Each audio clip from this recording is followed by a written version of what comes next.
What's good with y'all boys? Hope y'all are doing well, and in this video we are going to be doing a coolant change on your Raptor 700.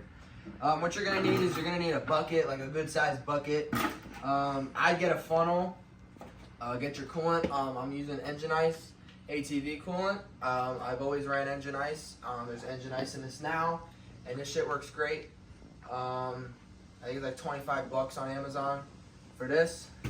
And then you're gonna need a gallon of distilled water and 2 gallons. I usually use 2 gallons, but you really just need 1.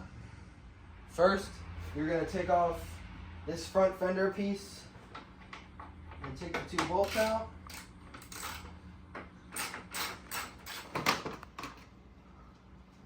Don't lose your bolts.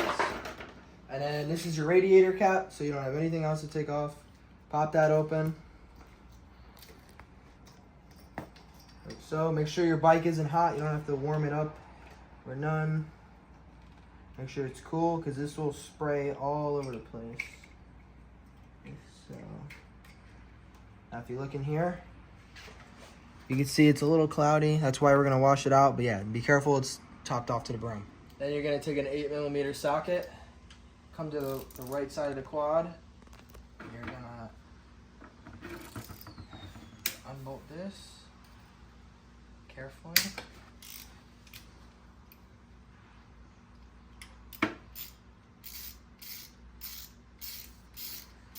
It'll start coming out. Careful, there's washers on here.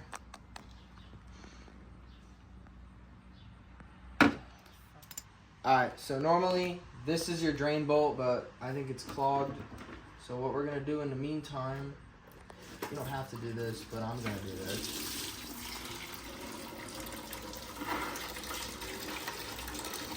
So let all of that drain out, but this will all drain out of here. And then I'm going to figure out a way to flush this out because it's clogged. Yeah, let this sit, let it drain, and then, yeah. Alright, so then while that's draining, you're going to come over to this side to the little tank, grab yourself another bucket, and then this should come right off. Come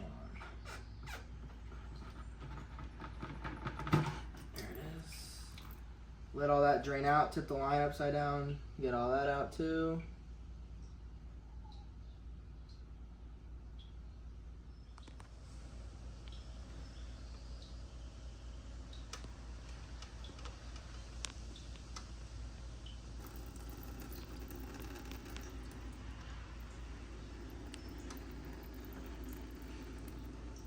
Alright, then you're going to take a 10mm, take this thing off.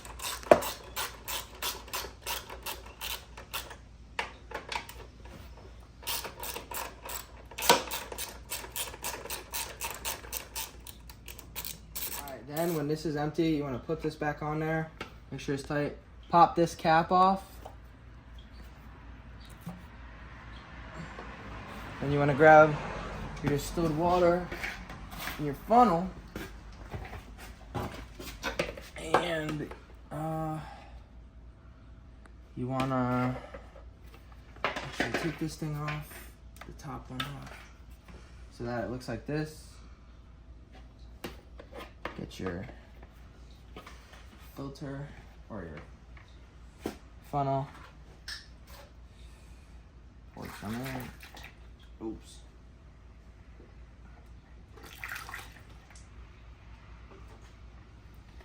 We don't need a funnel. Okay.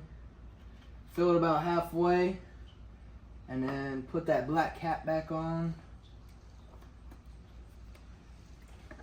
and hold this, and just shake it up, get all that dirt out of there and that old coolant. Shake it for a little bit, and then dump it out.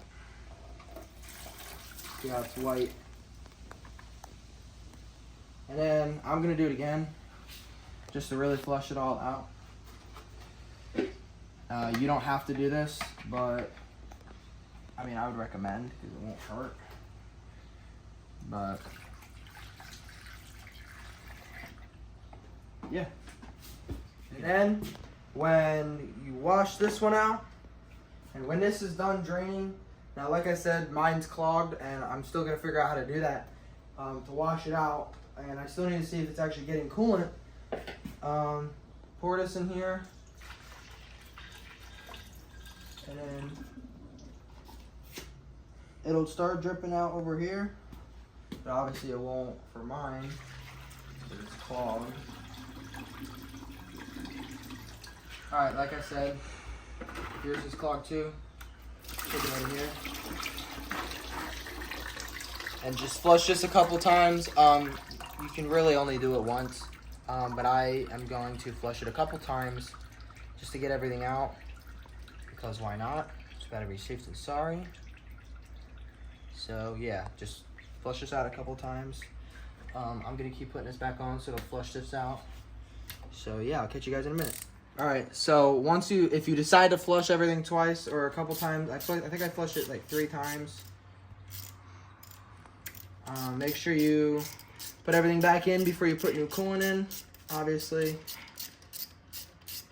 And then, so what I did is to flush my coolant from the pump, I tightened this and then filled it up in the radiator and then pulled it out and then let everything drain and it'll shoot out. But then to get the extra distilled water out, you can see it's still dripping, but it's all right. I picked it up and dumped it in the bucket. That's why there's water all over the floor. So make sure you hand tighten this. Don't tighten it too much. I remember I'm tightening this one. That's good. Just make sure. Don't tighten it too tight. And then we are good. And then obviously hook this hose back up. And then tighten this back up.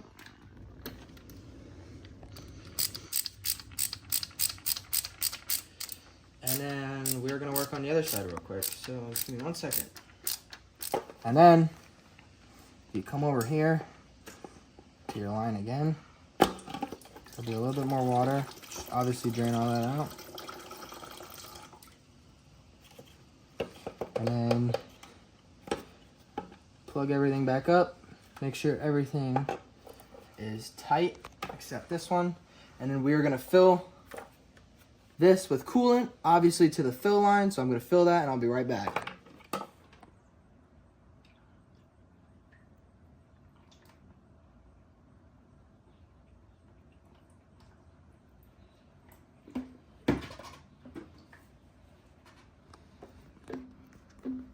A little bit more.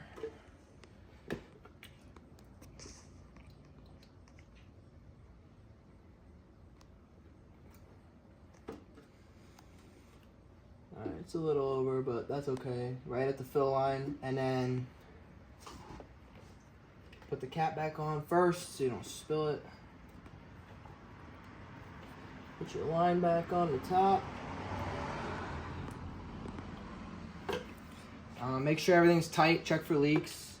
And then take your 10mm bolts again and put them on, and then you're done with this side. All right, so then up here, you're gonna slowly pour your coolant so it doesn't overflow and get all over the floor. And then you're gonna fill it up to about the line it was at last time, like right at the tippy top.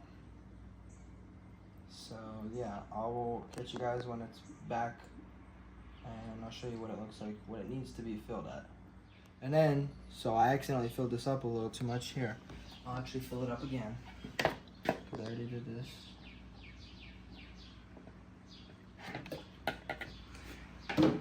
This is too much. You want to have room to put your cap back on.